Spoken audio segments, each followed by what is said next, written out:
नमस्कार. मी doctor Bandopadhyay Anirban, pulmonologist, sleep disorder specialist, Surabhi hospital, Nashik.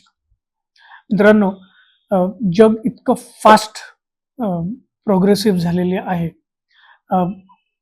आमच्या पल्मोनॉलॉजी ब्रांचमध्ये आम्ही ज्या अनेक तपासण्या, चाचण्या करत असतो, त्याच्यामध्ये सध्या आर्टिफिशियल इंटेलिजन्स AI हा खूप प्रमाणाने इन्फ्लुएन्स करत आहे. इनिशियली असं वाटलं होतं की may be AI is just a hoax.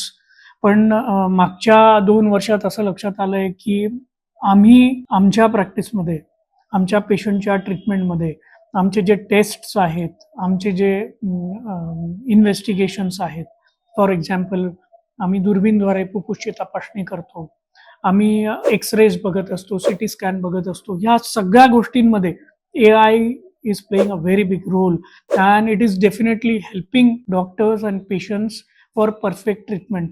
AI चा हेल्प घेतला हा पुढे जाऊन हा एक नॉर्मल रुटीन होणार आहे, कारण तुमच्या आजारांच्या ट्रीटमेंटमध्ये डॉक्टरांना AI आर्टिफिशियल इंटेलिजन्स हा अतिशय युजफुल ठरणार आहे असं मला वाटतो. आणि आम्ही तर आमच्या प्रत्येक पेशंटला त्यांची हिस्ट्री, त्यांची ट्रीटमेंट मोडॅलिटीज हे AI थ्रू पुढे सुरळीत करण्याचा प्रयत्न करणार. मला वाटतं त्याच्याने ट्रीटमेंट अजून छान होईल आणि पेशंटला जे ओव्हर ट्रीटमेंट असतो नाही तर अंडर ट्रीटमेंट असतो आणि टाइम जे लागतो पेशंटला नीट होण्याचं, त्याच्यात खूप सारं एक युनिफॉर्मिटी येऊन जाईल.